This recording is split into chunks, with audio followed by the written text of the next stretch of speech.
So this game is against a team that is, I think they finished like third in this division. I ended up playing them in the playoffs for a different team, but they're pretty good and they finished ahead of this Tigers team. Overall, it was pretty, we'll talk about at the end, it was pretty solid overall.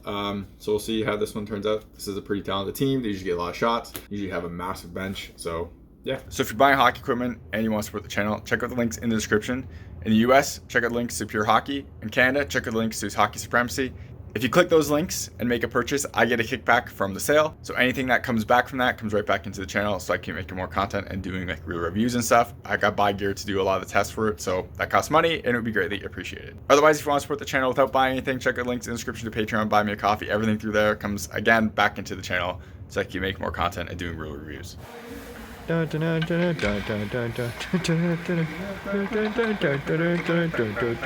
Y'all ready for this?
So this team does have like some pretty good hockey players on it, and in the playoffs they had like 4 lines, and it was ridiculous. You'll see, if you should stick around and watch those games when they end up coming out in a few months. They get bad, and not in a good way. So yeah. Anyways, this game was pretty solid from kind of my end, and my team scored on their chances. We definitely were outshot this game, but my team, like I said, they got chances and they buried. So like I had goal support, so that was always good. First goal, I make a pretty good save on like the kind of 1-timer 2-on. It was kind of a 2-on-2, but like 2-on-1 play. And I got this with my toe because I should have tried to push it with my stick, and the rebound probably would have been better. I didn't think I could. I wanted to cover 5-hole. My reaction wasn't fast enough, so I just kind of stuck out my toe to try to get it, and it ended up being a perfect rebound for the guy who makes the pass. So he did a good job at going to the net looking for those rebounds, and we just couldn't cover him. So it was a nice play on their end. The second goal was like a nice move around my guys. My guys really should have done something there, but he gets a breakaway and dekes me out and goes over a blocker, and I was just kind of caught flat-footed and like out of it. I kind of fell forward and didn't. Blocker wasn't where it should have been. Could have been a save, but it was kind of overall a pretty bad play in general. And then the third goal, and you'll see me looking between my legs. This is a great tip, and I actually had perfect coverage with my legs, so my pads were like this perfectly. But when they do that, there's a gap between my knees, just because if you look at people doing a butterfly, that isn't like this. Generally speaking, there's always a gap between your knees because the thigh rise will touch and your knees, like they don't overlap, so your knees are together. So there's always usually a little bit of a gap. And so I'm like this, and there was a gap. This guy tipped it, and it went over my pad. So my pad's here. It goes over my pad, through my knees, and in. And that's why I looked down. I'm like, how'd that go in? I have this covered. And that's how it went in. So it was a ridiculous tip. Great like play to get that tip in, and it was like a nice finish. So I mean, I would like to have it, but I played that the way I would always play it. I had to play a shot, and then I also kind of got square for both tip opportunities, and it still went in, and I didn't open my 5-hole or anything. It was like sealed, and just is what it is. Overall, a pretty good game. Like, we should have not let in 3 goals. Probably should have let in 1. And then it kind of broke down after that a little bit, but my team did a decent enough job and did a pretty good job of like rebounds, clearing, and stuff like that. So it was a pretty good overall performance against a team that is a pretty good team in this league. You're watching HockeyReviews.ca.